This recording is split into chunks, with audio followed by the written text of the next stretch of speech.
PF वाले कैसे आपको मालामाल करते हैं ब्याज के ऊपर ब्याज देके, ये मैं आपको प्रैक्टिकली दिखा रहा हूं। जो मैं आपको यहाँ दिखाऊंगा ये आपको कहीं देखने को नहीं मिलेगा, इसलिए ध्यान से वीडियो देख लेना। जो आप देखेंगे उस पर यकीन करना आपको मुश्किल होगा। आप यहाँ पे देखिए, यहाँ पे एम्प्लॉय बैलेंस और एम्प्लॉयर बैलेंस मिला के 17.5 लाख रुपए का बैलेंस है। इंपॉर्टेंट ये नहीं है कि 17.5 लाख रुपए बैलेंस है। इंपॉर्टेंस अगर आपको समझनी है तो आपको पासबुक पे जाना होगा।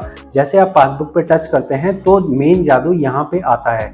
आप यहाँ देखिए कि यहाँ पे हमारे पास नजर आ रहा है कि एम्प्लॉय कॉन्ट्रीब्यूशन कितना है, एम्प्लॉयर कॉन्ट्रीब्यूशन कितना है, इंटरेस्ट अर्न कितना है। तो मेन हमारी जो चीज है देखने की, समझने की, वो है इंटरेस्ट अर्निंग। यहाँ पे आप समझ के देखो, 17.5 लाख रुपए में से 9 लाख रुपए सिर्फ इंटरेस्ट है। अगर 9 को गुना करते हो तो 18 लाख बनता है।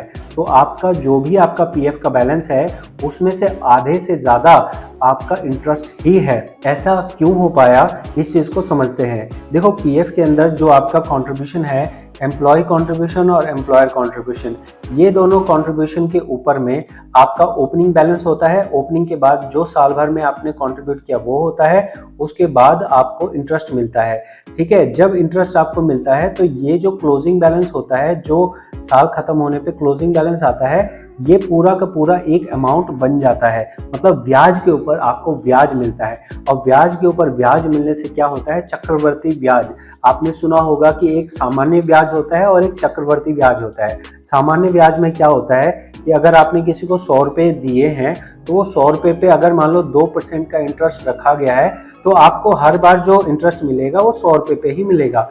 लेकिन चक्रवर्ती ब्याज क्या होता है, चक्रवर्ती ब्याज ये होता है कि अगर 100 रुपये पे आपको 2% इंटरेस्ट है और पहले साल में ये 102 हो गया, फिर अगले साल में क्या होगा, अगले साल में 102 रुपये पे 2% बनेगा। तो ऐसा फॉर्मूला लगने की वजह से यहाँ पे आप देख सकते हैं कि यहाँ पे 7.5 लाख रुपए में से 9 लाख रुपए सिर्फ और सिर्फ ब्याज के हैं। अच्छी चीज़ ये है कि अब 37 साल की सर्विस करने के बाद जब ये अपना पीएफ फाइनल सेटलमेंट करेंगे, फॉर्म 19 भरेंगे, तो इस पे 1 रुपए का भी टैक्स नहीं लगेगा। बिल्कुल टैक्स फ्री है, कोई टैक्स देने की जरूरत नहीं है। तो यहाँ पे ये एक बहुत बड़ा बेनिफिट है। अगर यह इस चीज़ को सैलरी के तौर पे लेते तो इनको कितना लगना होता, कम से कम इनको 10% टैक्स तो लगता ही लगता। तो यहाँ पे जो आपका पीएफ के अंदर है, जब आप 5 साल से ज़्यादा सर्विस कर लेते हो और उसके बाद अगर आप नौकरी छोड़ रहे हो तो आपका कोई टैक्स नहीं लगेगा।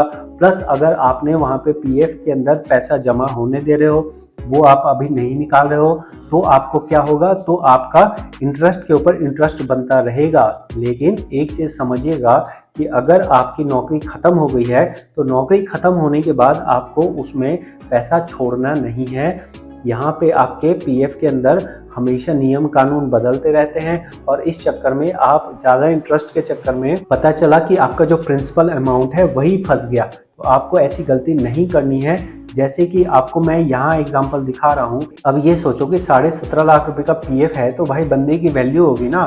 और उल्टा ये जो बैंक से रिटायर हुए हैं, और बैंक से रिटायर जो हुए हैं तो अच्छे खासे रॉब वाले होंगे। अब हो क्या रहा है, अब ये समझिए, जब ये क्लेम कर रहे हैं तो इनका क्लेम जो है रिजेक्ट किया जा रहा है। और रिजेक्ट में क्या कहा जा रहा है, रिजेक्ट में कहा जा रहा है कि contribution reflecting after date of living, ये कह के रिजेक्ट किया जा रहा है। मैंने इनका अकाउंट चेक किया है, मुझसे कंसल्ट करने के लिए आए थे, मैंने इनका अकाउंट चेक किया है, इनका कंट्रीब्यूशन बिल्कुल सही है और जो यहाँ रिजेक्ट किया गया है वो बिल्कुल ही गलत रिजेक्ट किया गया है। तो कई बार पीएफ ऑफिस के अंदर में इस तरह से बेवजह का रिजेक्ट किया जाता है। कई बार ये एक लालच होता है कि भाई ये पर्सन आएगा और उसके बाद हमें दान दक्षिणा देगा, तब जाके हम इसका फॉर्म पास करेंगे। मैंने 1-2 केसेस में देखा है, सभी केसेस में नहीं कह रहा, लेकिन निश्चित तौर पे यहाँ पे जो हमारा रिजेक्ट हुआ है ये गलत रिजेक्ट हुआ है। डेट ऑफ लिविंग के हिसाब से बिल्कुल ही एग्जैक्ट डेट सही डाली गई है और इसमें कोई भी मिस्टेक नहीं है। तो आपको ये वीडियो कैसी लगी, मुझे 10 में से आप इस वीडियो के लिए कितने नंबर देंगे कमेंट में बताइए। अगर आपको ये काम अच्छा लगता हो, इसमें वीडियो बनाने में बहुत मेहनत लगती है, तो अगर आपको इस मेहनत को सपोर्ट करना हो तो आप चैनल को सपोर्ट करने के लिए सब्सक्राइब कर सकते हैं। मिलते हैं आपसे अगली नॉलेज भरी वीडियो में। बहुत बहुत धन्यवाद।